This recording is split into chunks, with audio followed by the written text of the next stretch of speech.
I'm Chef Jacob from Vetri, and I'm making Andarinos di Usini.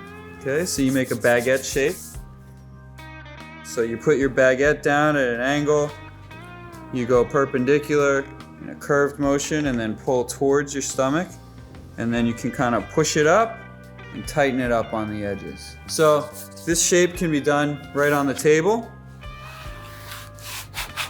or if you want to level up, you can use a textured board. And then it's really kind of a two-part movement. So the first part is a curved movement, and then I'm going to start pulling it towards myself, and that gives it that dimension.